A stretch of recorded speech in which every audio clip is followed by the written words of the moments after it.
시청자 여러분 안녕하십니까. 우리투자증권 남대문점의 금호섭 대리입니다.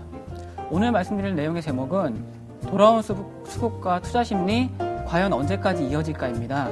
금일시장은 지난주 유럽과 호재로 유럽 및 미국, 아시아의 동반 상승을 다 막으면 됐습니다. 지난주 후반에 미국 유럽 중앙은행의 커버드 본드 발행과 그리고 독일, 프랑스 정상의 은행 부채책 마련 등의 호재로 지난주부터 계속적인 상승세를 보이고 있으며 오늘 같은 경우도 1800선까지 갔다가 1800%에 마감을 한 상황입니다. 다행스럽게도 최근에 9월 말부터 외국인 기관의 동반 순매수가 이어지고 있는 흐름이고요. 몇 주 방송을 하면 항상 말씀을 드렸지만 매수 주체의 부족 그리고 투자 심리 악화에 대해 말씀을 드렸습니다. 일단은 현재 같은 경우에는 수급적으로는 상당히 좀 많이 완화되어 있는 상황이고요. 그래서 일단은 말씀드린 것처럼 언제까지 이어질지에 대해서는 계속 좀 지켜보셔야 될 것 같고요. 일단 그 외에 나머지 하나인 투자 심리에 대해서 생각을 한번 해보겠습니다. 연일 투매와 갭 상승에서 극도로 불안한 상황에서 많은 분들이 상당히 좀 어려워하는 시점이라 지금 보실 수 있습니다. 이런 상황에서는 일단은 지난주 유럽 독프 정상의 회의를 좀 주목하셔야 될 것 같고요. 이거에 대한 결과물로서 향후 유럽은행의 자본 재확충, 그리고 유로존 내 경제협력 가속화, 그리스의 부채 처리 문제, 유럽 사태의 핵심적인 사항들이 포함된 예정으로 알려져 있습니다. 이런 호재들을 살펴보시면서 앞으로 계속 보셨으면 합니다. 감사합니다. 네. 금일 시황의 제목은 급락 업종에만 주목하는 증시라는 제목으로 잡았습니다. 일단 오늘은 장 초반 강세가 나타나다가 장 후반 약세가 나타나는 모습이 이어졌는데요. 저는 이렇게 생각을 하고 있습니다. 결국 독일, 프랑스 정상들이 회담을 통해서 이제 유럽은행들 자금 지원하겠다라는 말을 던져줬고 그런 희망 때문에 결국 장 초반에 급등하면서 시작할 수 있었는데요. 장 막판으로 가면 갈수록 도대체 구체적인 안은 무엇인가 그런 부분들에 대해서 조금 더 고민하고 있는 것 같습니다. 그러니까 이제 더 이상 꿈과 희망으로 가는 것뿐만이 아니라 구체적인 안이 필요한 시점인데요. 사실 구체적인 안이라는 점에서 봤을 때 장 후반에 좀 안 좋은 뉴스들이 많았습니다. 금일 유럽 쪽에서는 두 가지 큰 뉴스가 있습니다. 첫 번째는 EU, ECB, IMF가 그리스 실사 보고서를 발표할 예정입니다. 그리스 실사 보고서에서 좀 부정적으로 발표가 나올 경우에는 사실 그리스 자금 지원이 6차분이 끊길 수도 있는 만큼 좀 안 좋을 수 있을 것 같고요. 그리고 두 번째로는 슬로바키아에서 그리스 2차 자금 지원안을 부결할 가능성이 조금 더 높아지고 있습니다. 그런 부분들이 우려가 되면서 장 초반의 상승세를 유지하지 못하고 장 후반 소폭의 차익 실현이 나온 게 아닌가 저는 그렇게 생각하고 있습니다. 네, 반가운 상승입니다. 1600선 중반에서 지지 잘하고 치고 올라오고 있습니다. 그것도 단기간에요. 지난 목요일부터 나흘 동안 1600 중반에서 1800까지 100포인트 넘게 지금 반등 시도하고 있는데요. 이쯤에서 이제 안도랠리라는 말 어제부터 나옵니다. 어제 출연자는 두 단어씩 표현을 했어요. 절망에서 희망으로, 걱정에서 안도로. 오늘 두 출연자의 감성시황 여러분들께서 잘 들으셨는지 모르겠습니다. 한국투자증권 김철중 연구원과 우리투자증권 금원섭 대리 자리하셨습니다. 두 분 어서 오세요. 네. 안녕하십니까? 이 자리에서는 김철중 연구원께서 처음이신데 지금 채팅창에서는 미남 등장라고 반겨주세요. 네, 좋으시겠습니다. 자, 오늘 베스트 이슈부터 함께 볼 텐데요. 먼저 함께 화면으로 보겠습니다.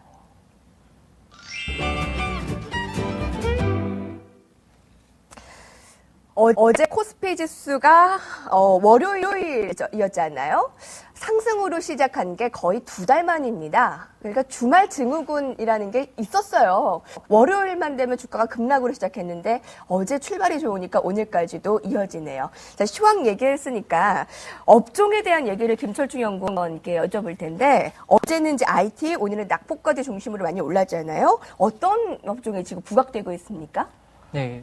일단은 저는 이렇게 생각을 하고 있습니다. 네. 지금은 경기 둔화나 실적 악화랑은 전혀 상관없이 급락 업종에 대한 관심이 계속 높아지고 있는 시점이라고 생각을 하고 있습니다. 그렇기 때문에 사실 많은 하락세가 나타났던 조선, 건설, 화학, 네.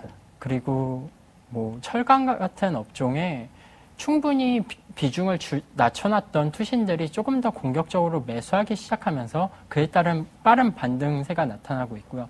그것 때문인지 저는 사실 되게 긍정적으로 생각하고 있는 업종이 사실 저뿐만이 아니라 대부분의 투자자분들이 긍정적으로 생각하고 있는 업종이 자동차 업종인데요. 자동차는 사실 네. 오늘은 아웃퍼폼했지만 10월 달에 계속 언더퍼폼했었습니다. 저는 그 이유가 자동차 업종의 시황이 갑자기 나빠져서 하락세가 나타난 것이 아니라 워낙 자동차가 좋기 때문에 자동차 주가가 괜찮았고 따라서 자동차를 매도하고 낙폭 과대 업종을 매수하면서 좀 언더하는 모습이 나타났던 게 아닌가. 그런데 오늘에 와서야 다시 자동차 업종 특히 한미 FTA가 이번 10월 13일 날 있는 한미 정상회의 이전에 미국 의회에서 비준될 거라고 얘기가 되고 있는데요. 그런 걸 노리하고 단기적으로 좀 매수세가 유입된 것 같습니다. 저는 그런데 이런 매수세가 단기적인 거라기보다는 폭은 낮을지 몰라도 안정적인 상승세로 이어지는 시작이다 정도로 생각하고 있습니다.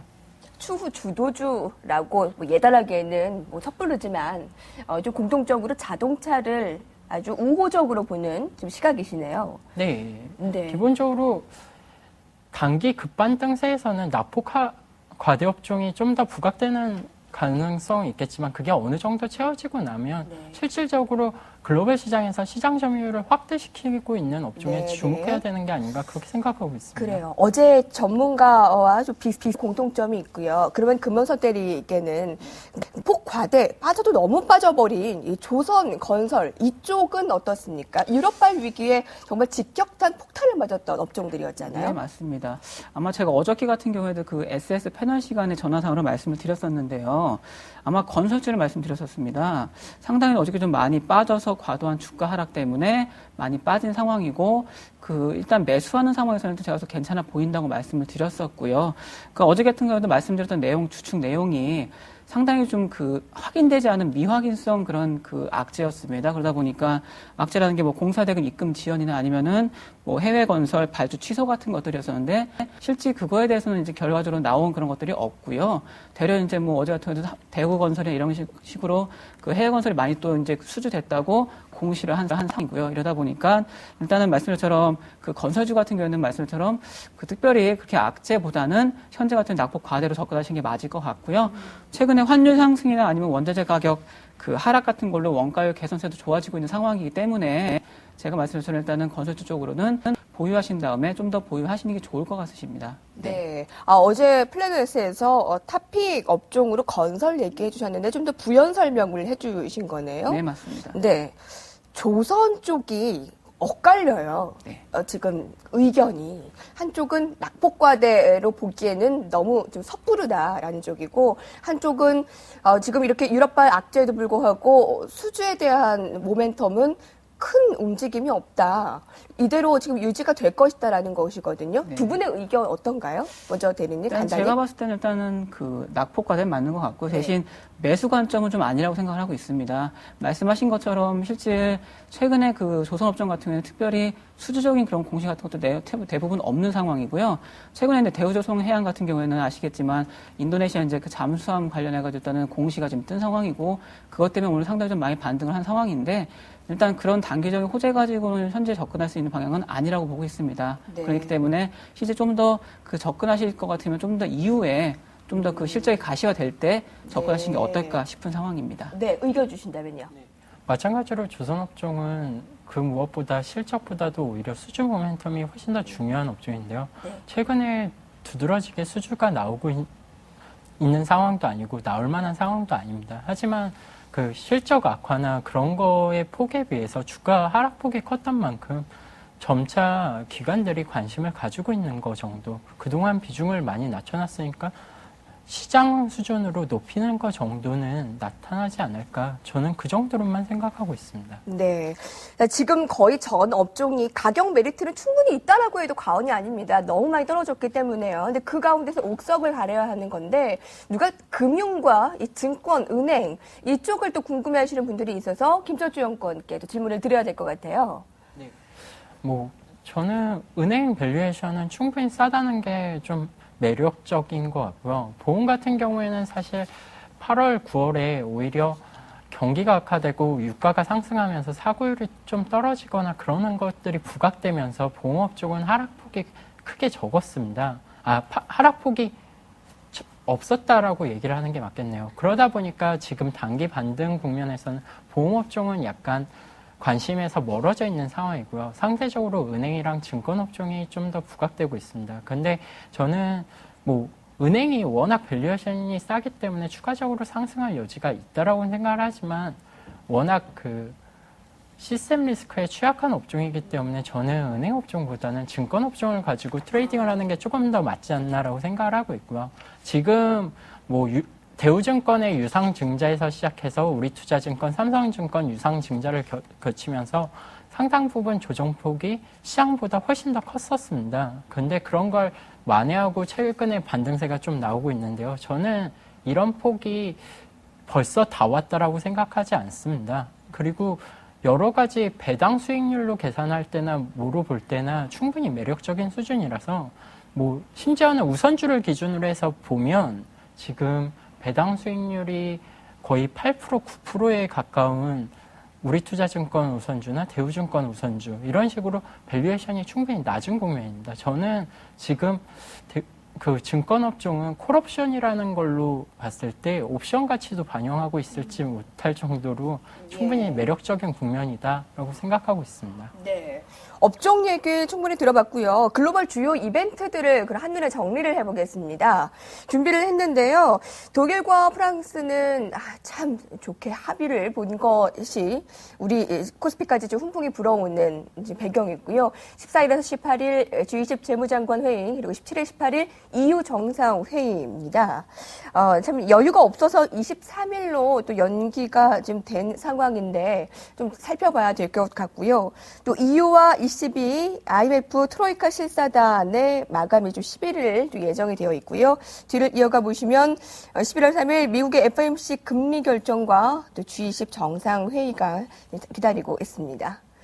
유로존 해결 조짐과 또 유로존에서 나오는 경제 지표들이 계속 좋은 훈풍으로 지수는 급등을 하고 있는데 이런 이벤트에 따른 증시 영향 어떻게 전망을 하고 있습니까? 저는 일단 제가 생각할 때 가장 중요한 이벤트는 방금 말씀하신 회의들보다 훨씬 더 중요한 이벤트가 ECB가 유럽 시중은행에 달러를 공급하기 시작한다는 것입니다. 사실 지난달에 나왔던 뉴스 플로인데요. 지난달에 달러를 공급한다. 그러니까 SNB, BOE, FRB, BOJ랑 협약을 맺고 4개 중앙은행과 협약을 맺고 유럽 시중은행들한테 달러를 공급한다는 얘기가 있었는데 실질적으로 공급하지 않았고요. 이번 달부터 공급하기 시작하는데 그게 10월 12일입니다. 그러면 이제 유럽은행들이 달러 유동성을 확보한다라고 생각을 하면 과거에 유동성이 부족해서 한국 금융시장에서 매도를 강하게 했던 패턴은 이제 나오지 않을 거다. 그러니까 경기 둔화 때문에 실적 악화가 우려되고 그것 때문에 하락세가 나타날 수는 있어도 이렇게 유동성이 메말라서 단기 급매도가 나타나고 급락이 나타나는 흐름은 좀 제한될 거다라고 생각을 하고 있고요. 그거에 비해서는 저는 사실 이번 10월 14일에 나온 EU 재무장관 회의나 10월 23일에 EU 정상회의에 대해서는 좀 부정적인 시각을 가지고 있습니다. 제가 말씀드린 대로 독일과 프랑스는 유럽은행 증자에 대해서 합의를 했지만 그 구체적인 안에 대해서는 전혀 발표하지 않았습니다. 그러니까 EFSF를 통해서 정말로 유럽은행 증자에 뛰어들 건지 아니면 스페인은 스페인대로 프랑스는 프랑스대로 독일은 독일대로 자기 나라 자국 은행에만 자기가 알아서 처리할 건지 만약에 그렇게 하게 되면 사실 프랑스 같은 경우에는 프랑스 신용등급이 하향될 수 있고 프랑스 신용등급 하향은 한 번 더 글로벌 시장에 충격을 줄 수가 있을 것 같습니다. 그래서 저는 지난 주말에 프랑스와 독일의 정상회의가 열린 장소가 파리가 아니라 베를린이었다. 그러니까 결국 프랑스 쪽이 조금 더 부족했고 약간은 더 양보를 얻어내러 갔었다 정도로 생각을 하고 있습니다. 물론 그게 정말로 EFSF 공동 투자를 통해서 유럽은행 증자가 나타난다면 좀 긍정적인 뉴스가 될 것 같은데요. 지금 또 안 좋은 뉴스 한 가지가 또 나오는 게 오늘 슬로바키아가 EFSF 증자에 대해서 거부할 거라는 얘기가 있습니다. 그게 큰 문제 없이 넘어가면 좋겠지만 일단 그 부분을 거부하게 되면 지금 당장 EFSF 증자를 하지 못하고 12월이나 조금 더 늦춰져서 조항을 바꿔서 다시 가결시킬 가능성이 높습니다. 네. 그렇게 되면 좀 안 좋을 것 같고요. 정리해서 말하자면 정책 네. 이벤트는 좀 혼란스럽지만 달러 유동성이 점차 풍부해지고 있는 건 긍정적이다 정도로 말씀드릴 수 있을 것 같습니다. 오늘 밤에 EFSF 슬로바키아 표결 예정되어 있는데 실패 쪽으로 좀 더 무게가 실리고 있는 거죠. 근데 이렇게 되더라도 안 될 것 같진 않은데 어떻게 좀 수정을 해서 어떻게든 좀 진행을 시키겠지 않나요? 그게 사실 지금 문제가 뭐냐면 투자자분들의 많은 경우가 슬로바키아는 사실 가난하고 그런 나라가 거부한다고 해도 큰 문제는 아닐 거다라고 얘기를 하고 있는데요. 사실 슬로바키아가 거부하게 되면 이번 건은 증자안이기 때문에 전체 안이 거부가 되고 그래서 전체 안 자체를 수정해서 유럽 각국 의회들이 또 의결시켜야 될 것으로 생각하고 있습니다. 네. 자, 그러면 그에 따른 대응 전략은 잠시 후에 알아보도록 하고요. 자, 워스트 이슈 이어서 알아보겠습니다.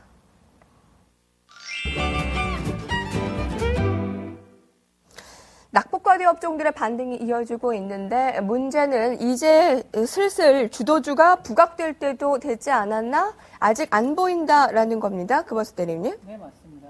일단은 그 업종 같은 경우는 한 업종에 대해서 맹신하기보다는 현재 같은 상황에서 낙폭 과대주에 대한 선별적인 접근이 좀 필요하다고 보고 있는 상황이고요. 그래서 일단 현재 지수가 1800선 가까이 왔기 때문에 단기 트레이딩 관점에서 제가 봤을 때 좀 약간 좀 어려운 상황이 아닐까 싶습니다. 그렇기 때문에 현재 지금 분할 매수 같은 걸 통해서 그 보유 전략이 좀 유효해 보이고 있는 상황이고요. 일단 그런 상황에서 일단 현재 말씀드린 것처럼 업종을 살펴봤을 때는 아까 서두에 말씀드렸던 건설 업종을 좀 좋게 보고 있는 상황이고요. 그리고 그 외에 저 같은 경우에는 좀 약간 틀린 게 금융주에서 저 같은 경우에는 일단은 은행주를 좀 좋게 보고 있는 상황입니다. 현재 우리나라 은행주 같은 경우는 실적 호전세는 계속적으로 좀 이어지고 있는 상황이고요. 그거에 대비해서 미국하고 유럽 같은 경우에는 올해 좀 실적이 좀 많이 안 좋아질 거로 예상되고 있는 상황이기 때문에 가격적인 메리트도 발생이 될 거라 지금 예상이 되고 있고요. 네. 더구나 수급적으로도 일단은 최근에 계속적으로 외국인화 기관이 계속 사 모으고 있는 상황입니다. 그런 것들 통해서 은행주도 좋게 보고 있는 상황이고 네, 마지막으로는 자동차 부품주를 좀 좋게 보고 있고요. 네. 자동차 같은 경우에 완성차랑 부품주랑 좀 나눠질 수가 있겠지만 말씀처럼 한미 FTI 그 수혜로 인해서 일단은 부품주를 좋게 보고 있는 상황이고요. 그리고 3분기 실적 호전세는 계속적으로 이어질 거라 예상이 되고 있는 상황이고 오늘 같은 경우도 약간 좀 의미 있는 반응세가 나왔기 때문에 일단 이렇게 좀 아마 업적을 좀 수려보면 어떨까 하는 생각이 드는 상황입니다. 네. 건설, 은행, 자동차, 부품. 아까 김철주 연구원의 의견은 들어봤고요. 네. IT에 대해서 어제까지 굉장히 많이 치고 올라왔잖아요. 차기 주도주에 대한 가능성까지 언급이 됐는데 오늘은 좀 주춤했어요. 네, 맞습니다. 아마 오늘 같은 경우 아마 LG전자를 아마 그 말씀하시는 것 같은데요. LG전자 같은 경우는 오늘 중요한 게 기관 매물이 좀 나온 상황입니다. 최근 뭐 9거래일 연속 계속적으로 이제 그 기관 수급이 들어오다가 오늘 같은 좀 매도세가 좀 나와 있는 상황이고요. 일단 근데 최근을 살펴봤을 때는 저점 대비해서는 단기적으로 상당히 좀 많이 올라간 상황입니다. 일단 그 8월 19일 저점이 이제 53,600원이었고요. 이날 대비해서 오늘까지 현재 한 35% 이상 올라온 상황입니다. 그러다 보니까 그 기관적인 입장에서도 그 저점 매수한 같은 경우에 제가 봤을 때는 충분히 그런 그 매물 출회가 가능한 시점에서 보고 있는 상황이고요. 현재 중요한 시점은 일단은 현재 3분기 실적은 그게 썩 좋은 편은 아닙니다. 그 매출 같은 경우에는 14조 3천억가량 매출 정도 예상이 되고 있고 영업이익은 300억 정도 되는데 중요한 게 일단은 3분기를 바다로 놓고 4분기 때 좀 업종이 좀 많이 좀 좋아질 거라 좀 예상이 되고 있는 상황이고요. 또 이거 외에 일단은 중요한 게 그 IT 업종 같은 경우에는 최근에 삼성전자가 그 어닝 서프라이즈 좀 기록을 했고요. 그리고 최근에 이제 겨울을 앞둔 IT 업체 같은 경우에 계속적으로 수요가 좀 좋아질 수밖에 없는 상황입니다. 더군다나 최근 디램 및 낸드 플래시 가격이 좀 상승하고 있고 환율도 최근에 올라온 것들이 있기 때문에 일단은 악재보다는 아무래도 호재가 더 많은 그런 상황이라 볼 수 있겠다. 네. 자, 이렇게 확인한 이슈 잘 점검을 해보시고요. 이제부터는 대응 전략적으로 더 초점을 맞춰보도록 하겠습니다. 내일장 전망을 해봐야 되겠는데, 나흘 동안 150포인트 올랐기 때문에 차익 매물에 대한 가능성도 배제할 수 없습니다. 내일장 같이 지금부터 전망하러 가보시죠.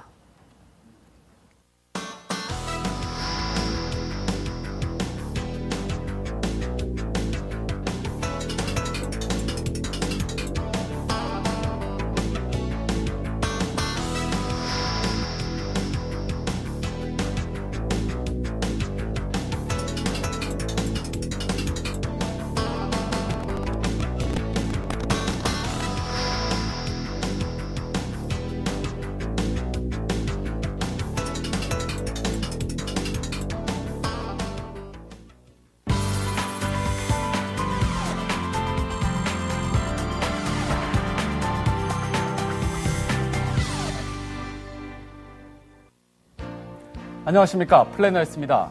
코스피가 나흘 연속 상승하며 1800선 돌파를 눈앞에 뒀습니다. 이제는 장중에 회복했던 1800선에 다시 안착할지가 관심인데요. SS패널들의 국내 증시 전망 지금부터 확인하시죠. 오늘은 우리투자증권 강남 WMC의 정재훈 대리와 동양종금증권 가산디지털지점의 최민규 과장, 이 두 분의 의견 들어보겠습니다. 첫 번째 전망부터 살펴보시죠. 우리투자증권의 정재훈 대리는 지수 보합권을 예상했습니다. 예상 밴드는 1790에서 1800포인트입니다. 투자 플랜 자세히 살펴보면 무리하게 신규 자금을 투입해 현재 시장을 따라가는 것은 더 고민해 봐야 한다는 의견입니다. 오늘 1160원대까지 내려온 환율이 1150원 선까지 하락 추세가 열려있다며 외국인의 자금 집행 여력이 자유로워질 것이라고 내다봤고요. 미국에서 발표될 소비자 물가 지수를 확인해야 한다는 의견까지 덧붙였습니다. 정재훈 대리의 관심 업종 볼까요? 비철금속 관련주에 대해서 긍정적으로 전망했고요. 반면 해운주는 부정적으로 내다봤습니다. 다음은 동양종금증권 가산디지털지점 최민규 과장의 전망입니다. 지수가 조정받을 것으로 예상했고요. 예상 밴드는 1785에서 1810포인트로 잡았습니다. 나흘 연속 상승에 따른 기술적 조정 가능성과 옵션 만기를 앞두고 눈치 보기 장세가 나타날 것으로 전망했습니다. 유럽 시장에서 단발적인 악재가 노출되지 않는다면 투자 심리가 안정돼가는 구간이므로 외국인의 급격한 현물 매도는 없을 것이라고 예상했습니다. 최민규 과장의 관심 업종은 게임주인데요. 특히 네오 위주 게임들을 긍정적으로 내다봤습니다. 반면 벌일 업종으로는 조선주를 꼽았습니다. 자, 두 분 중에 최민규 과장 전화 연결돼 있습니다. 과장님 안녕하세요. 네, 안녕하세요. 네, 오늘 코스피가 1800선을 두고 등락을 거듭하는 모습을 보였죠. 네. 결국 장 막판에는 1800선을 내주며 마감했는데요. 아직 1800선 안착을 기대하기에는 아직 이르다고 봐야 할까요? 일단은 단기적으로 1800선이 이제 그 심리적인 저항선의 역할을 하고 있다라고는 일단은 보고 있고요. 하지만은 유럽 쪽에서 이제 단발적인 그런 그 이슈가 발생하지 않는다라고 하면은 금주의 이제 예상으로는 변동성을 줄이는 과정을 이제 거치고 다음 주쯤에는 이제 충분히 1800 정도로 안착을 할 수 있다라고 그렇게 보여지고요. 그 단기적인 저항선으로 이렇게 생각이 되고 있고 역시 또 이제 환율 부분도 급격하게 상승하는 게 아니라 현재는 조금 이제 그 안정세를 찾아가고 있기 때문에 그러한 점과 이제 더불어서 1800은 이제 다음 주 정도에 충분히 돌파가 가능하다라고 보고 있습니다. 네, 다음 주에 돌파가 충분히 가능하다는 전망까지 들어봤고요. 최근 단기 반등을 보였던 조선주에 대해서 부정적으로 내다봤는데요. 최근의 반등이 단기적으로 그칠 것이라고 전망하시는 겁니까?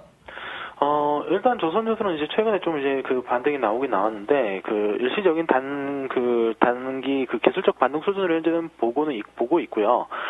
때문에 이제 그 지수가 안정적인 국면에 들어갔기 때문에 주가는 상승은 가능하다라고는 보고는 있습니다. 하지만 이제 구조적인 문제가 해결이 되지 않은 게 그 조선 관련주들은 이제 특히 이제 그 현대중공업 제외한 이제 조선 비중 높은 종목들이 비수기였던 2008, 2009의 저가 수주 물량들이 현재는 그 실적에 반영이 되고 있기 때문에 어떤 눈에 띄는 실적 증가를 기대하기는 어렵고요. 더군다나 이제 그 향후에 앞으로도 저성장 국면으로 인해서 경기가 썩 그렇게 좋아질 것처럼 보이진 않기 때문에 그 선박의 신규 발주 모멘텀도 충분히 제한적이고 더군다나 이제 조선주보다 선행하는 해운 관련주들의 회복이 어려운 시점에서 조선주의 그 주가 상승 모멘텀은 없다라고는 보고 있기 때문에 지금의 반등은 좀 단기적으로 접근하실 필요가 있을 것 같습니다. 네, 주가 상승은 가능하지만 상승 모멘텀을 찾기 힘들다. 이 말씀까지 들어봤고요. 네, 관장님 고맙습니다. 네, 감사합니다. 네, 이렇게 SS 패널들의 내일장 전망 알아봤습니다. 그렇다면 출연자분들은 어떻게 전망하십니까? 오늘 조선업종이 크게 올랐습니다. 어제 출연한 최민규 과장이 조선주는 단기 반등 그 이상의 의미를 찾기 어렵다라고 얘기를 했기 때문에 오늘 상승을 어떻게 봤는지 저희가 전화 연결 한번 해본 것입니다. 자, 이제 오늘 밤에 계속 뭐 얘기를 드리지만 EFSF 이제 슬로바키아 이제 표결이 될 텐데 이게 혹시 이제 부결되더라도 뭐 증시가 막 급락된다고 하거나 그러진 않을까요? 일단 지금 현재 상황에서는 네. 아마 그런 식으로 일단 될 것 같지는 않고요. 네. 혹시 부결된다고 해도 일단 일정이 좀 뒤로 늦춰지거나 이런 식으로 될 거기 때문에 일단은 그거에 대해서는 좀 심각하게 생각을 안 해도 되지 않을까 싶습니다. 네. 자, 그러면 대응 전략적으로 좀 더 얘기를 이제 들어볼까요? 1800 코앞에까지 왔기 때문에 지금부터 새로운 시작을 해보자면요. 일단 내일장 전망에 대해서 말씀드리면은 현재 같은 경우는 일단은 지난주까지는 제가 아마 그 단기적인 트레이딩 전략 계속적으로 말씀을 드렸습니다. 근데 중요한 거는 1800까지 이제 지수가 가까이 온 상황에서 실제로 아마 대부분 트레이딩 전략을 말씀드리기 어려운 상황이고요.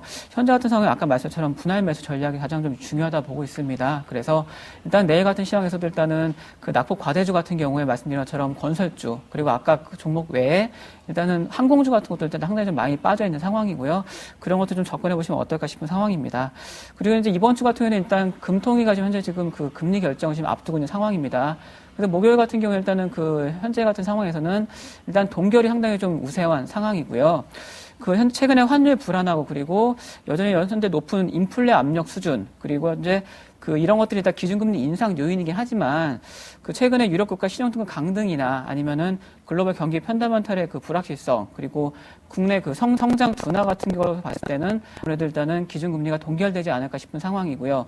일단 채권 전문가들 같은 경우도 현재 96.3% 정도가 일단은 동결 예상하고 있는 상황이기 때문에 아무래도 좀 동결 쪽에 좀 그 비중을 두고 있지 않는 상황입니다. 네. 금리 동결 쪽으로 좀 더 채권 전문가들이 90% 이상 예상이 되는데 한투에서도 뭐 비슷한 의견인가요? 네, 뭐 저희 같은 경우에는 기준금리 동결을 연말까지 하고 올해까지. 예, 2012년 초에 기준금리 인하할 것이다라는 뷰를 가지고 있습니다. 저희 채권 애널리스트 분들은 지금 더 추가적인 기준금리 인상은 당연히 없고 하지만 지금 당장 기준금리를 낮추기에는 물가 수준이 너무 높기 때문에 기준금리를 바로 낮출 수는 없다 정도로 생각하고 있습니다. 자, 그럼 지수를 보자면 이 상징적인 의미를 갖고 있는 라운드 넘버 1800을 단숨에 웃돌며 오늘 출발을 했는데 또 어제는 이미 이동평균선 21선 이제 1760선까지도 넘어선 데 이어서 여러분들 강한 상승을 추가적으로 예상을 할 겁니다. 어느 정도 기대감을 가지면 될까요, 연구원님? 저 같은 경우에는 정책 이슈는 혼란스러운 게 사실인데 이제 달러 유동성 문제나 유럽은행 유동성 문제가 없다고 생각을 하면 이제 추가적인 상승이 좀 가능한 시점이다라고 생각을 하고 있습니다. 그런데 문제는 업종 선별에 있어서 그렇게 급락 업종에 추종 매매를 하는 것보다는 조금씩 더 펀더멘탈을 봐야 되는 시점이 되지 않나 그렇게 생각을 하고 있고요. 특히나 10월달 같은 경우에는 그 3분기 실적 발표가 나오는 달입니다. 그러다 보니까 실적 모멘텀이 좀 좋으리라고 예상되고 있는 뭐 IT라든지 건설 은행 업종이라든지 이런 업종에 좀 더 주목하시기를 말씀드릴 수 있을 것 같고요. 저는 자동차를 좋아하니까 자동차 업종에 대해서 조금 더 부연 설명을 해드리면 자동차 같은 경우에는 3분기 실적이 안 좋을 것으로 예상되고 있습니다. 그 이유가 뭐냐면 자동차의 판매 충당금, 그러니까 추후에 나갈 AS 부품 관련 부채가 외화 기준이거든요. 그래서 그러다 보니까 미국이나 이렇게 나갈 때 그거 부분이 손실로 잡히면서 실적이 크게 악화될 것이란 얘기가 있습니다. 근데 저는 그런 거는 지금 당장 한 분기에 발생하는 손실이 아니라 사실 5년에서 10년 동안 발생하는 손실이고요. 그런 걸 고려했을 때는 그건 손실이라기보다는 현금 흐름이 늘어나는 거에 조금 더 주목해야 된다. 저는 회계적인 거에 너무 주목하기보다는 실질적으로 브랜드 가치가 높아지고 시장 점유율을 높이고 있는 것에 주목해야 된다라고 생각을 하고 있습니다. 자동차 업종은 좀 공통적으로 좀 듣기 때문에 시청자분들도 이제 인식을 하실 것 같아요. 자, 이제 고점에 대한 논란도 있지만 이 저점을 확인했느냐라는 질문도 있거든요. 한 1650선에서 일단 우리가 지금 예상을 하고 있는데 그것은 이번 좀 유럽발 악재에서 좀 지켜질 것이다라고 생각을 하세요. 아니면 또 한 번의 또 급락이 있을 수도 있는 가능성을 우리가 또 배제하면 안 되겠습니까? 어떤가요? 사실 최악으로 생각을 하면 1650이 저점이라고 보기도 어려울 수 있죠. 왜냐하면 사실 이번에 3차 유럽 스트레스 테스트를 함에 있어서 최악으로 가정을 하는 게 스페인이나 이태리 국채에 대한 상각률을 20% 수준으로 잡고 있습니다. 근데 만약에 그게 소로스가 얘기하는 대로 50% 이상으로 잡게 되면 지금 말하고 있는 이 증자 수준으로는 끝나지 않을 수가 있거든요.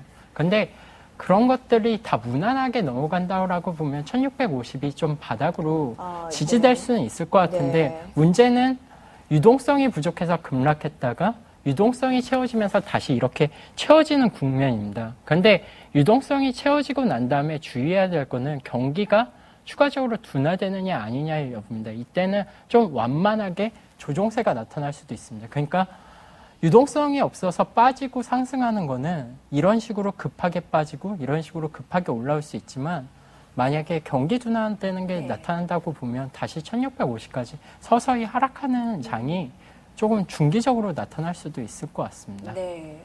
자, 누군가 지금 시장은 숲과 나무를 같이 봐야 한다라는 얘기를 하는데 시황과 또 두 분께서 보는 업종별 포인트를 오늘 잘 들어볼 수가 있었습니다. 우리 투자증권 금원섭 대리와 또 지금 보니 아까도 해리포터 굉장히 인상이 비슷하신 것 같아요. 빗자루를 타고 오셨을 것 같은데 자동차를 좋아하신다고 해서 잊지 못할 것 같습니다. 한국투자증권 김철중 연구원이었습니다. 고맙습니다. 수고하셨습니다. 수고하셨습니다.